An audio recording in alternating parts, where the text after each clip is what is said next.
জান্নাতে যাওয়ার পর একজন মুসলিম ব্যক্তি খেয়াল করে দেখলো তাদের এলাকার মুচিরাম দাস সে তার আগে গিয়ে জান্নাতে বসে আছে। তাকে দেখে সে হতভম্ব হয়ে গেল, কারণ সে দুনিয়াতে সারা জীবন শুনে এসেছে মুসলিম ধর্ম ব্যতীত অন্য কোনো ধর্মের মানুষ জান্নাতে প্রবেশ করতে পারবে না। তখন সে অবাক হয়ে তাকে জিজ্ঞেস করলো, কিরে রামদাস, তুই জান্নাতে আসলি কেমনে? তুই তো দুনিয়াতে হিন্দু ছিলি। রামদাস তখন উত্তরে বলেন, আমি হিন্দু ছিলাম ঠিকই, তবে গোপনে ঈমান এনেছি। আমার উপর অনেক চাপ ছিল তাই আমি প্রকাশ করিনি, তবে আমি গভীর রাতে আল্লাহ তাআলাকে ডেকে চোখের পানি ফেলেছি। এই আমলটি হয়তো আল্লাহ তাআলার পছন্দ হয়েছে, তাই তিনি আমাকে জান্নাত দান করেছেন।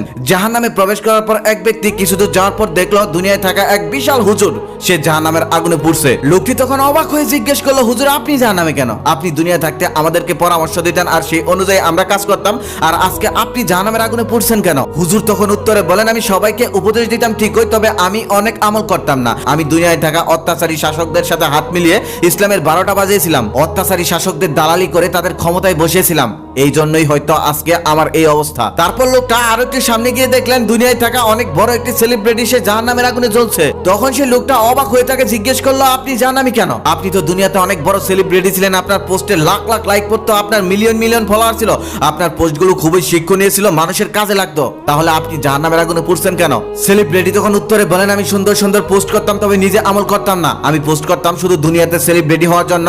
দুনিয়াতে আমি অনেক কিছু হয়েছিলাম, তবে এখানে আমি শূন্য, এখানে আমার কিচ্ছু নেই, তাই হয়তো আমার এমন অবস্থা। লোকটা আরো কিছু দূর গিয়ে দেখলেন একটা মেয়ে জাহান্নামের আগুনে পুড়ছে। তখন সে অবাক হয়ে তাকে জিজ্ঞেস করলো, আপনি জাহান্নামের আগুনে পুড়ছেন কেন? আপনি তো সবসময় ফেসবুকে ইসলামিক পোস্ট করতেন, পর্দা করে ছবি আপলোড দিতেন, ছেলেদেরকে ইনবক্স থেকে দূরে থাকতে বলতেন। মেয়েটি তখন উত্তরে বলল, আমি ইসলামিক পোস্ট করতাম ঠিকই, তবে নিজে মানতাম না। আমি ফেসবুকে পর্দা করতাম ঠিকই, তবে বাস্তবে পর্দা করতাম না। আমি ইনবক্স থেকে ছেলেদের দূরে থাকতে বলতাম এই জন্য যাতে তারা আরো বেশি আমার প্রতি আকৃষ্ট হয়। তবে আমার পার্সোনাল ফেসবুকে অসংখ্য ছেলে বন্ধু ছিল, তার কারণে হয়তো আজকে আমার অবস্থা এমন হয়েছে। তারপর সেই জান্নাতের ব্যক্তিটি আরো কিছু দূর গিয়ে দেখলেন দুনিয়াতে থাকা এক ডাকাত সে জান্নাতে গিয়ে সুন্দর বসে আছে। তখন সে হতভম্ব হয়ে ডাকাতকে জিজ্ঞেস করলো, তুই তো দুনিয়াতে থাকতে অনেক বড় ডাকাত ছিলি, তুই কি করে জান্নাতে প্রবেশ করলি? ডাকাত তখন উত্তরে বলেন, আমি দুনিয়াতে ডাকাত ছিলাম ঠিকই, তবে সবসময় আমার ভিতরে অনুশোচনা ছিল।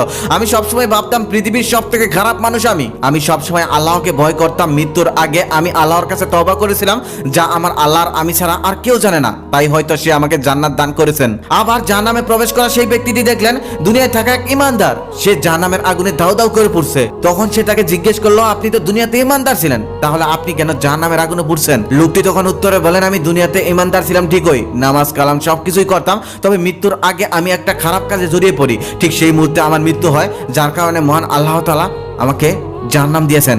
আসলে কে জান্নাতে যাবে কে জাহান্নামে যাবে তা আল্লাহ ব্যতীত কেউ জানে না। তিনিই পরম দয়াময়, তিনিই জানেন তার বান্দাকে তিনি কোথায় রাখবেন। এটি কোনো হাদিস নয়, তবে হাদিসের সাথে মিল রেখে বর্তমান সময় অনুযায়ী গল্পের আকারে আকার দেওয়া হয়েছে। না বুঝলে ভিডিওটা আবার দেখুন, তবে ভালোভাবে না বুঝে কেউ বাজে মন্তব্য করবেন না। তবে ঠিক এমনই একটা ওয়াজ আমি কোন এক হুজুরের মুখে শুনেছিলাম। দুইজন মহিলা পাশাপাশি বাস করতো, একজন মহিলা পর্দা করতো, নামাজ পড়তো, এক কথায় ইসলামের সকল নিয়ম মেনে চলতো, তবে আরেকজন মহিলা পর্দা নামাজ কিছুই করতো না, ইসলামের কোনো নিয়মই মেনে চলতো না। কিন্তু যে মহিলাটা ইসলামের সকল নিয়ম মেনে চলতো সে অন্যের গীবত করে বেড়াতো সবসময় সে অন্যের কথা এর কাছে গিয়ে লাগাতো, ওর কথা ওর কাছে গিয়ে লাগাতো। শুধুমাত্র এই একটা কাজের জন্য মহিলাটি জাহান্নামী হয়েছিল। তার নামাজ রোজা পর্দা কোনো কিছুই কাজে লাগেনি। আর যে মহিলাটা কখনো নামাজ পড়তো না, রোজা করতো না, পর্দা করতো না, তবে সে কখনোই অন্যের কথা অন্যের কাছে গিয়ে লাগাতো না, সেই মহিলাটি অবশেষে জান্নাত পেয়েছিল।